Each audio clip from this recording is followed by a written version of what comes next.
Hello everyone, it's Clemmy from Clemmy's Creations, and I'm here today to share with you a tutorial on the fold out that a few people have asked me to do.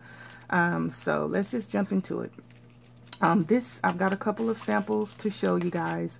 It folds out like so, and you have a pocket here, here. You have your journaling pages, and you also have a pocket here, okay?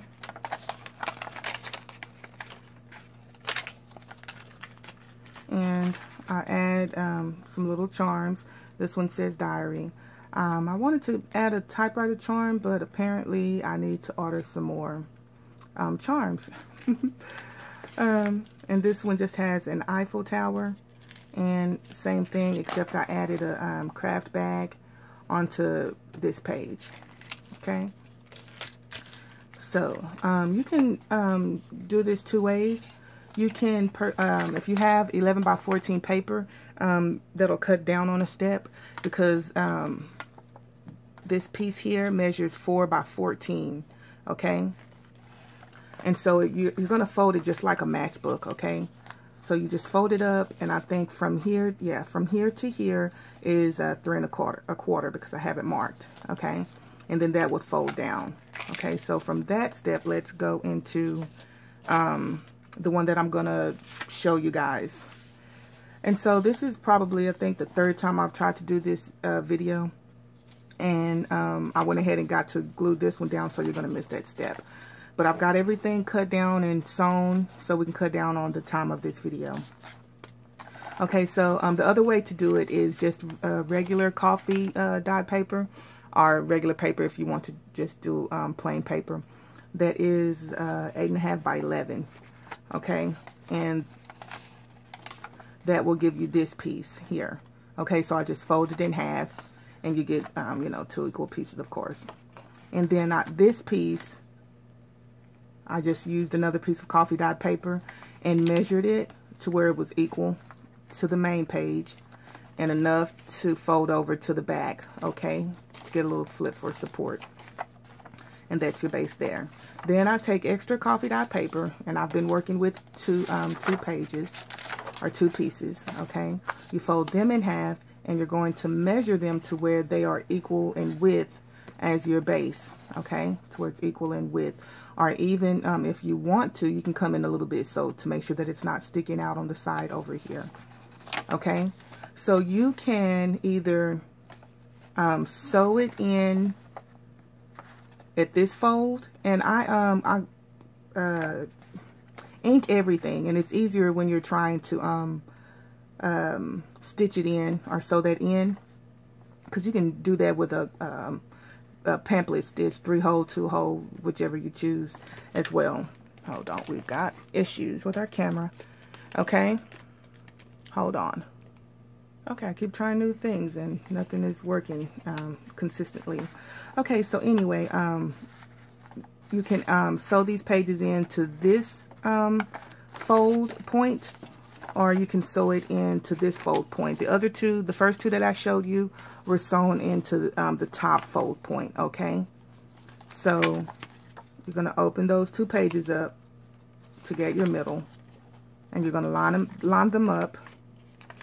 And then you're just going to sew down that middle there, okay?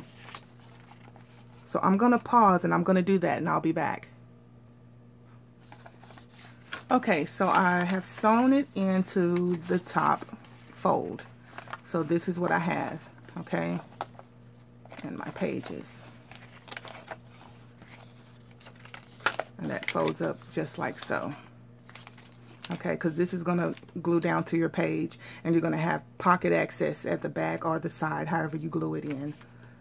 Okay, so I have 3 pieces that I pre-sew around, because I don't sew it to the actual base of the page. But I like to have it sewn around to give, you know, just to give it added dimension or added effect. I think it looks better. Okay, and these are my 2 pockets. Okay, so this piece, I don't have it measured, but if you'll look, I like to have a little bit hanging from the top and a little bit hanging fairly close to the bottom of the page, okay? And I leave a little room on the sides, okay? So when I glue it down, in order to give you pocket access, you're only going to glue like this part around, okay? You're not going to glue the whole thing, because then you'll lose that pocket access that's right there, okay? And so what I've done with the other two to help measure that, this is what I do.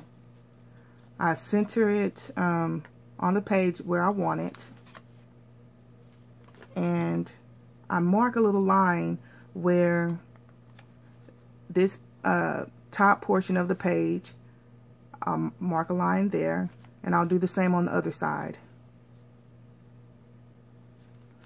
Then I take that little line and I mark it on the back, and I do the same on this side, okay?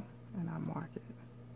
Now when I go to glue it down, I know that in order to get that pocket, I just need to sew from this point to this point. I don't know if you guys can see that line. You probably can't, but I can.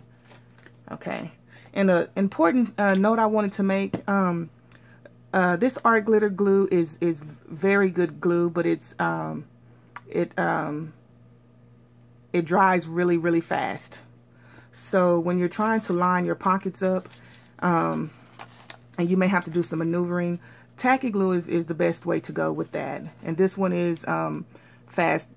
I couldn't find my regular tacky glue, but this is faster gluing, but I still have time to work with it a little bit. Okay, so I'm just gonna glue that. Now I can't find my line. I drew it too small. Now that's crazy. Welcome to my life, you guys. So I'm gonna re-look at that. Hold on, be patient with me. I didn't mark that one light enough. I mean dark enough.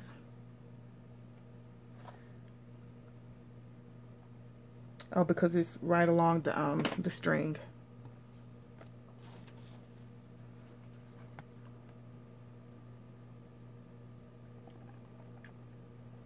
I probably should have paused it and come back. That'd be better.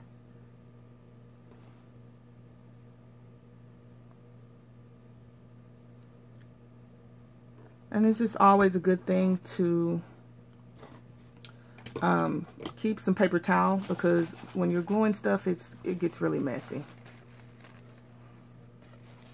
Okay, now I'm going to take that and I'm going to center it, and I'm going to line up those lines that I've already drawn on there. Okay.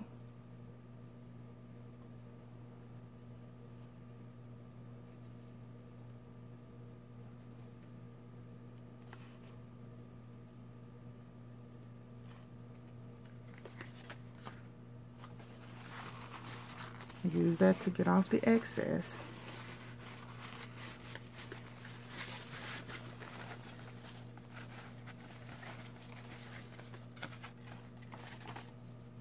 Okay.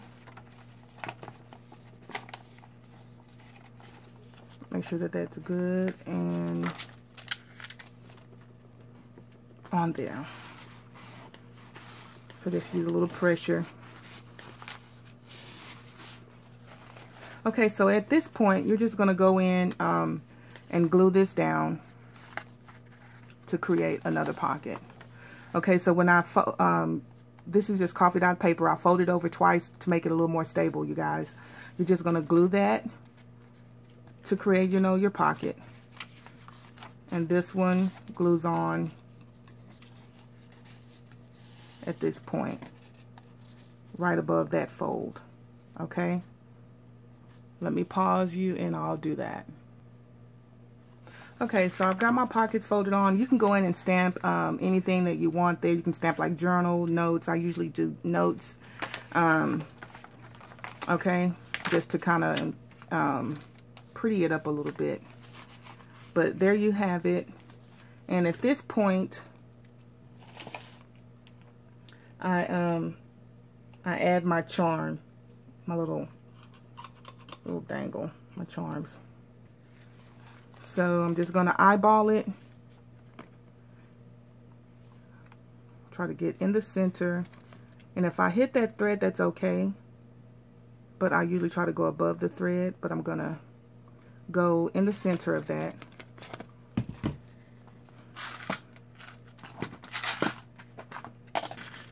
Place my eyelet.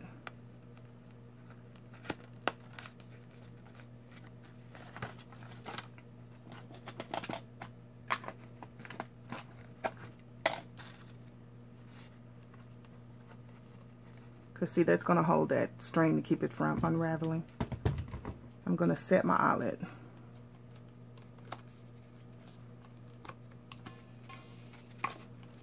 Okay.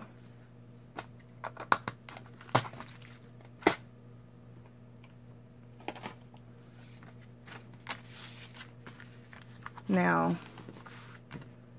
at this point, you don't have to attach this with a lobster clasp.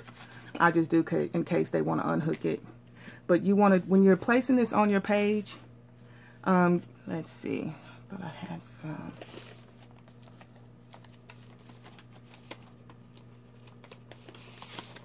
So when you're placing this on your page, you need to try and place it as far down as possible, because once you hook that charm on, you don't want it up there, and then when you're trying to write, it's going to get in the way. But you can take it off, but I find it easier just to place it as far down as possible, and then, you know, your pocket is behind. Okay, so I take, depending on, I have, these are quite a bit larger, but I place them far enough down on the page to where I don't have to use such a big one.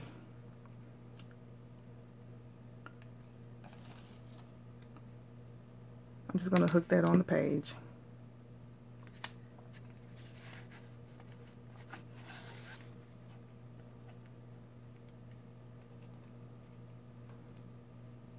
And for newbies, when you're opening up your jump rings, you do not pull them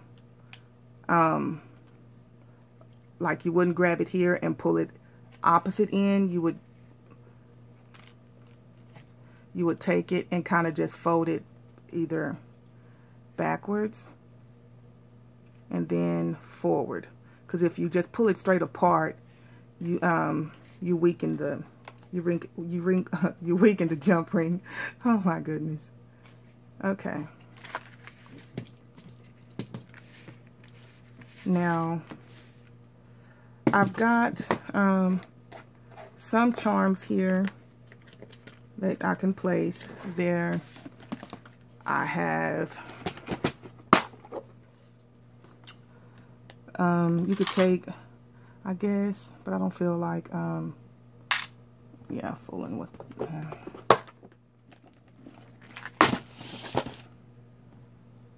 no. I'm looking for a little bird charm. Like I said, I need to order. Oh, these are bees. I need to order some more charms.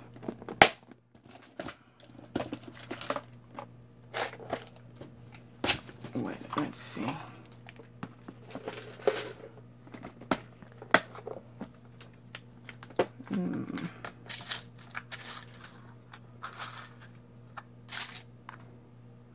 Oh, those are all the... Okay. So we're going to have to figure something else out here. Because I know in this one, I have these birds, but I would need to do 2 jump rings, so that's kind of not, it's not an option anymore. Okay. So I probably will be waiting because I really want like a bird charm, and a rose would do as well, and I've got this rose to hook on there. But you would just attach that to your little lobster clasp. Attach your charm to your lobster clasp and then hook it on. Okay? That's what you want. Okay guys, that kind of turned out a little bit longer than I wanted. I hope this tutorial was clear enough. If not, just ask me questions or I can redo it if I need to. Thanks.